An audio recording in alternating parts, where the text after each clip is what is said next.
Assalamualaikum warahmatullahi wabarakatuh. Alhamdulillahirabbil alamin. Kita panjatkan rasa syukur kita atas kehadirat Allah Subhanahu wa taala karena berkat limpahan rahmat dan hidayahnya sehingga kita masih dapat dipertemukan kembali di eh, mata kuliah Sistem Informasi Perencanaan.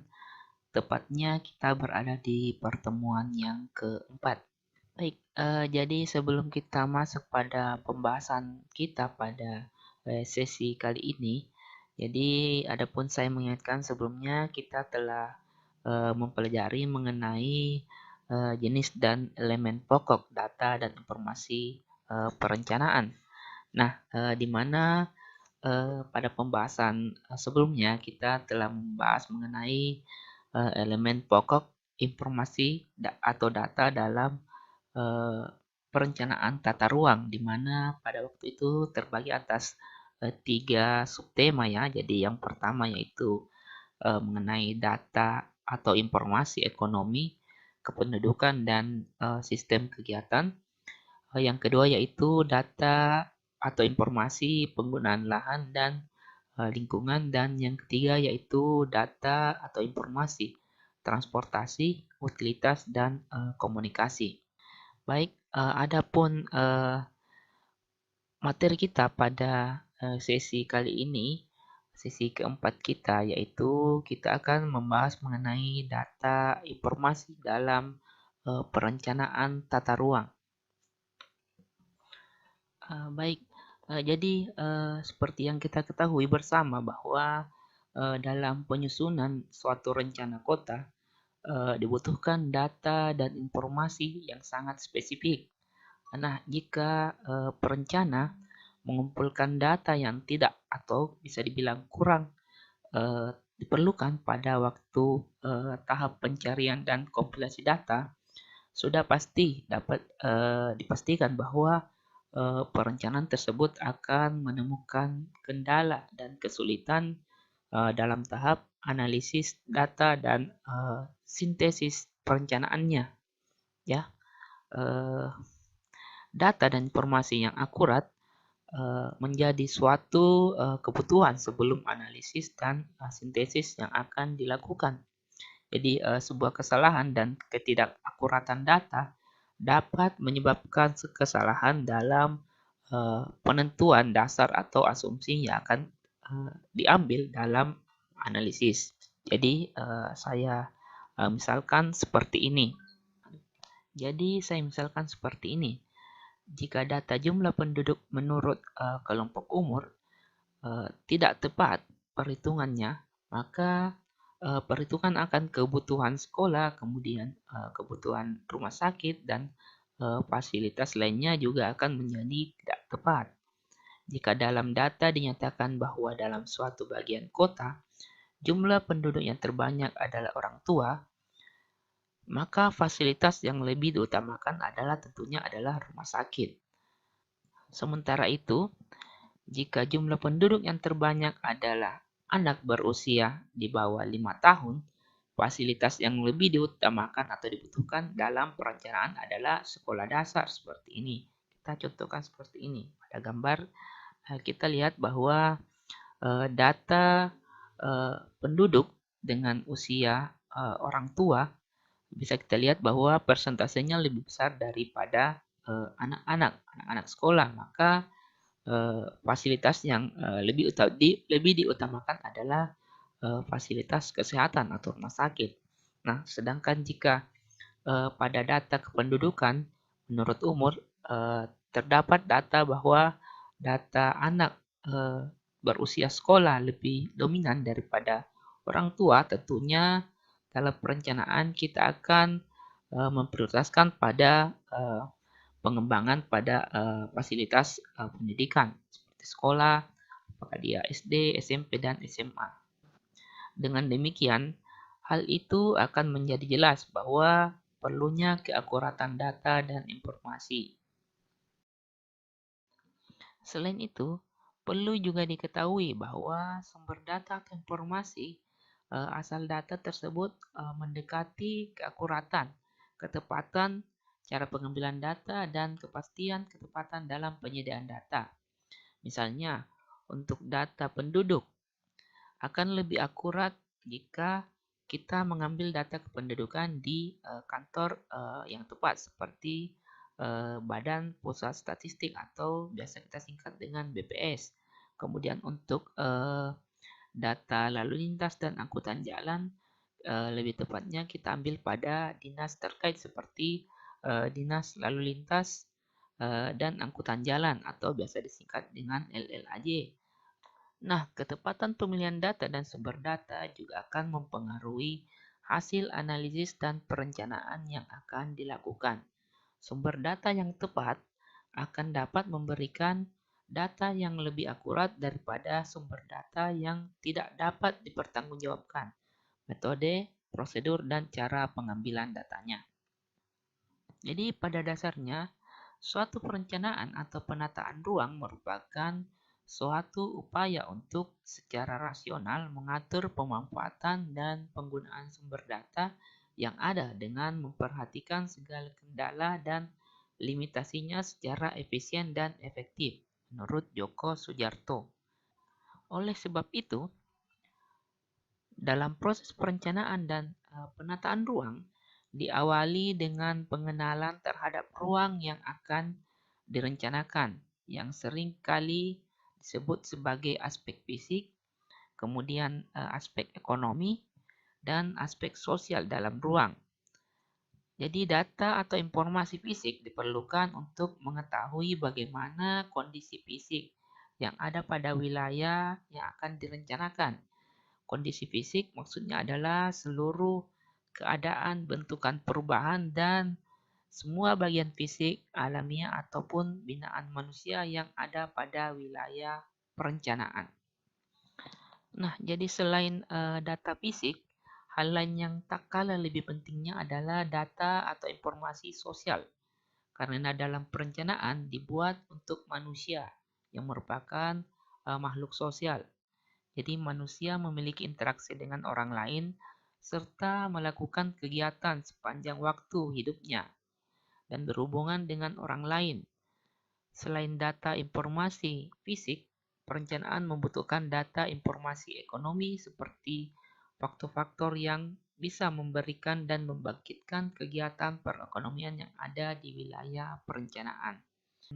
Jadi pada pertemuan keempat ini, adapun sub tema dari pembahasan kita yang pertama yaitu mengenai kebutuhan umum data bagi perencanaan dalam merencanakan wilayah dan kota, kemudian kebutuhan data dan sumber data. Jadi adapun tujuan pembelajaran kita pada sesi kali ini, mahasiswa diharapkan dapat memahami jenis-jenis data dan informasi yang dibutuhkan dalam merencanakan wilayah dan kota, kemudian fungsi data dalam perencanaan tata ruang dan sumber perolehan data. Oke, kita masuk pada subtema yang pertama yaitu kebutuhan umum data. Jadi dalam merencanakan wilayah dan kota, perencana diharapkan mampu melakukan analisis fisik, sosial, dan ekonomi untuk mendapatkan hasil rencana yang baik. Diperlukan pengetahuan mengenai kebutuhan data yang harus dipersiapkan sebelum rencana itu dibuat. Jadi dalam pencarian data ini merupakan telah termasuk dalam tahap proses awal perencanaan, sehingga kesalahan atau kekurangan data yang akurat dan tepat akan menyebabkan kendala dalam tahap perencanaan selanjutnya. Bahkan dapat mengurangi kesempurnaan rencana yang akan kita buat. Jadi data informasi yang dibutuhkan dalam penyusunan rencana dapat dibagi atas 3. Yang pertama yaitu data atau informasi fisik, kemudian yang kedua yaitu data atau informasi sosial, dan yang ketiga yaitu data atau informasi ekonomi. Jadi berikut kita akan menguraikan dari ketiga data informasi tersebut. Pertama, data informasi fisik. Jadi data informasi fisik ini sendiri eh, terbagi atas beberapa. Yang pertama yaitu topografi atau kemiringan lereng, kemudian iklim, termasuk di dalamnya yaitu curah hujan, kemudian suhu udara, kelembaban udara, kemudian arah penyinaran matahari, kemudian arah dan kecepatan angin. Kemudian yang ketiga yaitu vegetasi. Vegetasi di dalamnya termasuk hutan, kemudian perkebunan, kemudian sawah, dan budidaya pertanian lainnya. Yang keempat yaitu geologi, di mana termasuk di dalamnya itu jenis dan sifat batuan, kemudian mineral, jenis dan sifat tanah, soil, kemudian ada daya dukung dan kesesuaian tanah dan lain-lain. Kemudian yang kelima yaitu hidrologi, di mana tercakup di dalamnya yaitu air permukaan, kemudian air tanah, sungai, rawa, danau, kemudian laut, empang, dan lain-lain. Kemudian selanjutnya yaitu fisik binaan, di mana terbagi atas beberapa, yaitu yang pertama pola penggunaan lahan, seperti perumahan, pusat kota, perdagangan, kemudian industri, pendidikan, peribadatan, dan data lain-lainnya. Kemudian bangunan, tempat tinggal, kemudian bukan tempat tinggal, dan lainnya. Kemudian bangunan, di mana tercakup di dalamnya yaitu fungsi sosial, fungsi ekonomi, fungsi teknis, dan lainnya. Yang selanjutnya yaitu kondisi bangunan, mencakup di dalamnya yaitu bangunan permanen, semi permanen, dan tidak permanen. Selanjutnya yaitu jaringan jalan, yang mencakup di dalamnya yaitu jaringan negara, jaringan jalan provinsi, jaringan jalan kabupaten, jaringan jalan tol, dan lainnya. Kemudian selanjutnya yaitu jaringan utilitas, di mana mencakup air bersih, kemudian drainase, kemudian sanitasi, persampahan, listrik, telepon, gas, dan lain-lainnya. Kemudian yang terakhir yaitu ruang terbuka hijau, di mana mencakup fungsi pembatas dan pelestarian lingkungan, kemudian fungsi rekreasi dan olahraga, dan lain-lainnya. Kemudian selanjutnya yaitu peta penunjang, di mana peta penunjang ini terbagi atas dua, yaitu peta dasar, di mana peta dasar akan menjadi dasar untuk mendokumentasikan hasil survei, data, dan informasi. Kemudian ada peta tematik, di mana peta tematik merupakan beberapa peta yang sudah berisi data informasi spesifik tentang suatu keadaan tertentu, serta digunakan sebagai alat analisis dan masukan bagi proses sintesis dan presentasi.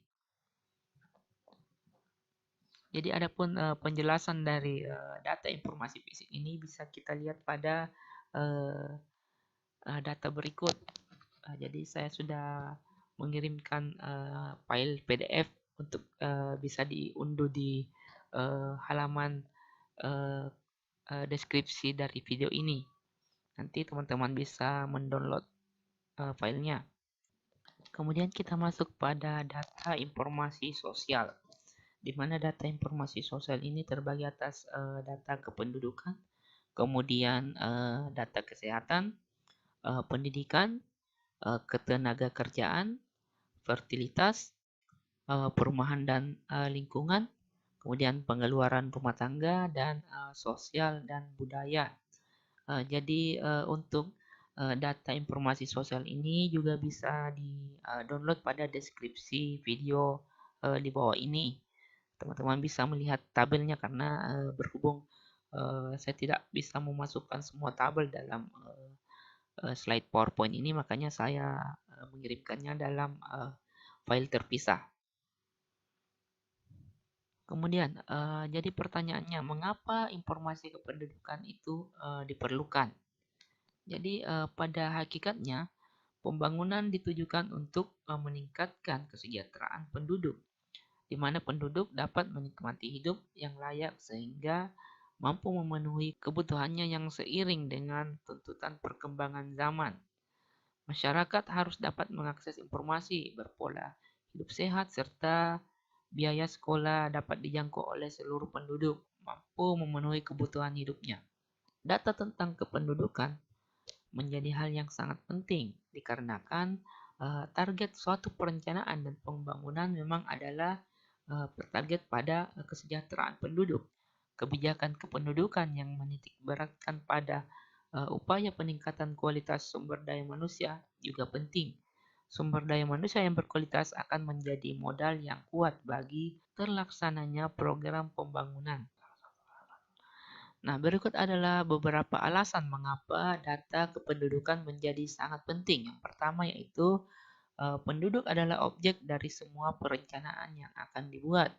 Kemudian, kesalahan dalam pengambilan data kependudukan akan menyebabkan kesalahan dalam analisis, masalah dan sintesis menuju perencanaan yang baik dan tepat sasaran. Kemudian yang ketiga yaitu kesalahan dalam menentukan sumber data akan mengurangi keakuratan data.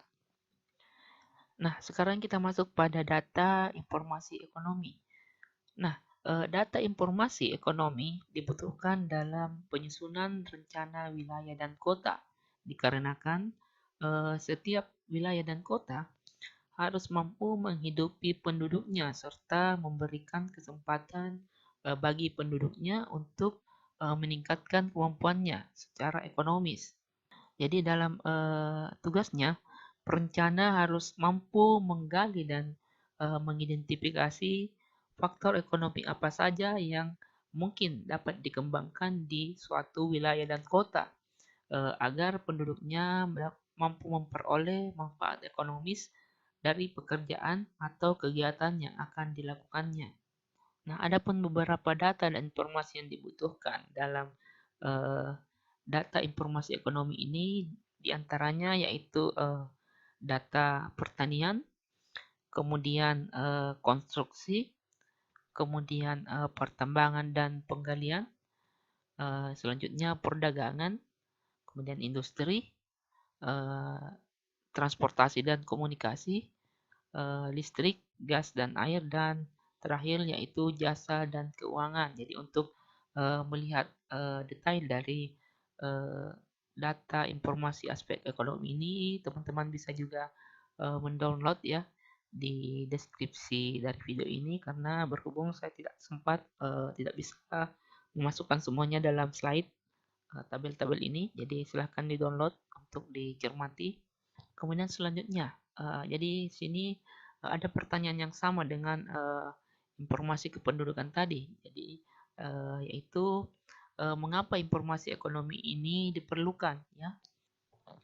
Nah, dalam penyusunan rencana, seorang perencana atau planner perlu mengetahui seberapa besar potensi perekonomian yang ada di daerah, terutama untuk dapat menghidupi serta menggerakkan kegiatan penduduk dan pemerintah setempat. Untuk itu, data atau informasi ekonomi sangat penting untuk diketahui, sehingga potensi perekonomian daerah dapat diutamakan dan menjadi tujuan utama kemajuan daerah. Nah, potensi ekonomi di suatu daerah dapat dilihat dari berbagai aspek. Misalnya yang pertama yaitu nilai sektoral, kemudian nilai PDRB atau produk domestik regional bruto, kemudian PAD atau biasa kita sebut dengan pendapatan asli daerah. Kemudian kita masuk pada subtema yang kedua yaitu kebutuhan data dan sumber data. Jadi data fisik, sosial dan ekonomi umumnya dapat kita peroleh melalui survei yang dilakukan di berbagai instansi. Namun hal yang sering terjadi, data yang sama diperoleh dari instansi yang berbeda. Nah, jika hal ini yang terjadi, hendaknya kita sebagai pencari data mengetahui kemana data dan informasi harus dicari, sehingga data dan informasi yang akan digunakan dalam suatu penyusunan rencana dapat dipertanggungjawabkan akurasinya. Misalnya seperti ini. Jika akan mencari data kependudukan, instansi yang akan kita tuju tentunya kita menuju ke Badan Pusat Statistik atau Dinas Kependudukan di tingkat provinsi atau tingkat kota, ataupun bisa ke kecamatan dan kelurahan tempat rencana yang akan kita buat itu. Jadi pada dasarnya setiap instansi, lembaga ataupun kantor yang menyediakan data mempunyai cara, metode dan sistem pengumpulan dan pengolahan data informasi sesuai dengan maksud dan tujuan pencarian data tersebut. Nah, untuk itu sebelum melaksanakan atau melakukan kegiatan survei atau pencarian data dan informasi ke instansi terkait, kita sebagai seorang perencana atau planner perlu memastikan dulu biar lebih jelas dan pasti apa dan kemana kita harus mencari data dan informasi yang kita butuhkan. Nah, sehubungan dari hal itu, maka pada pembahasan ini kita akan membahas mengenai jenis data dan instansi tempat memperoleh data atau sumber data. Jadi mungkin sebagian dari teman-teman atau mungkin keseluruhan dari teman-teman sudah sering melakukan pengumpulan data seperti ini di beberapa semester-semester sebelumnya. Jadi tidak apa-apa kalau kita review sedikit. Mungkin bisa jadi beberapa teman-teman di antara teman-teman ini masih ada yang keliru mengenai sumber dari data dan informasi tersebut. Nah, kita masuk pada pembahasan mengenai kebutuhan data dan sumber data atau informasi fisik. Jadi berdasarkan kebutuhan data fisik, berikut ini kita akan mempelajari tentang data yang dibutuhkan seorang perencana serta instansi sumber data informasi yang dianggap dapat memberikan data yang lebih akurat. Jadi teman-teman bisa mengunduh atau mendownload lampiran berikut. Jadi ada tabel-tabel mengenai kebutuhan data dan informasi dan sumber data di deskripsi video ini. Ya, jadi teman-teman bisa menyimak di sana seperti itu. Kemudian kita masuk pada sumber data sosial ekonomi. Penyediaan data atau informasi sosial dan ekonomi yang terluas dan terbanyak cakupannya adalah terdapat pada Badan Pusat Statistik atau BPS. Yang di BPS memperoleh data institusional biasanya dari proses pengumpulan data instansi dan lembaga. Sedangkan data yang berbasis komunitas biasanya BPS mengumpulkan langsung dari survei di masyarakat. Jadi pada dasarnya BPS bertugas untuk memberikan masukan bagi perencana pembangunan. Data atau informasi yang diperlukan dalam penyusunan rencana adalah data atau informasi yang runtun waktu atau biasa kita istilahkan dengan time series. Yang dimaksud dengan data time series ini adalah urutan data dalam angka yang berurutan dalam tahun pengumpulannya. Jadi ada tujuan dari time series ini adalah untuk melihat perubahan yang terjadi dari tahun ke tahun dan mengetahui kecenderungan yang sudah ada dan yang akan terjadi. Ketersediaan informasi kuantitatif tentang situasi sosial demografi di daerah sampai wilayah kecil menjadi kendala yang cukup serius dalam perencanaan pembangunan di daerah selama ini. Jadi selama ini yang kendala yang sering kita hadapi, ya, mungkin teman-teman juga pernah mengalami ketika melakukan pengumpulan data statistik di BPS, yang terjadi itu data yang tersedia hanya data seperti data provinsi atau mungkin data kabupaten, data terbesar. Sedangkan data-data seperti data yang hingga data yang terkecil seperti kekelurahan hingga desa itu seringkali data-datanya tidak lengkap atau bahkan tidak tersedia. Nah, hal ini tentunya menjadi kendala yang sering kita hadapi pada saat melakukan pengumpulan data. Nah, sedangkan untuk mencapai sasaran pembangunan yang memiliki kedekatan langsung dengan kebutuhan nyata masyarakat, kita memerlukan informasi kuantitatif yang akurat dan tepat waktu pada level wilayah hingga wilayah yang paling kecil pada tingkatan kecamatan dan bahkan sampai ke tingkatan desa. Nah, untuk itu diperlukan dukungan atau tambahan data dari informasi wawancara dengan pemimpin formal atau mungkin ketua rukun tetangga atau rukun warga, kemudian bisa dari lurah atau kepala desa, camat, bupati atau para pejabat yang menangani hal terkait.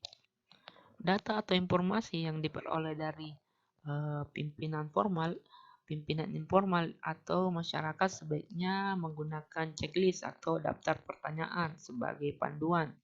Maksud dari penggunaan checklist ini atau daftar pertanyaan ini adalah memandu diskusi atau wawancara yang dilakukan oleh pencari data agar informasi yang diinginkan sesuai dengan kebutuhan. Seringkali data atau informasi yang diperoleh melalui wawancara merupakan data kualitatif bukan kuantitatif, namun data informasi kualitatif ini akan mendukung analisis data kuantitatif yang diperoleh dari sumber data lain. Nah, sebagai rangkuman atau kesimpulan dari pembahasan kita kali ini, yang pertama yaitu data informasi fisik, sosial, dan ekonomi umumnya dapat diperoleh melalui survei yang dilakukan pada instansi terkait. Namun, seringkali data yang sama diperoleh dari instansi yang berbeda. Nah, jika hal ini terjadi, hendaknya kita sebagai pencari data mengetahui kemana data dan informasi yang harus dicari, sehingga data dan informasi yang akan digunakan dalam suatu penyusunan rencana dapat dipertanggungjawabkan akurasinya. Kemudian sebagian besar data sebenarnya sudah tersedia di instansi yang berkepentingan sesuai dengan bidangnya. Namun pada saat pengumpulan data mungkin saja tidak ditemukan data yang diinginkan.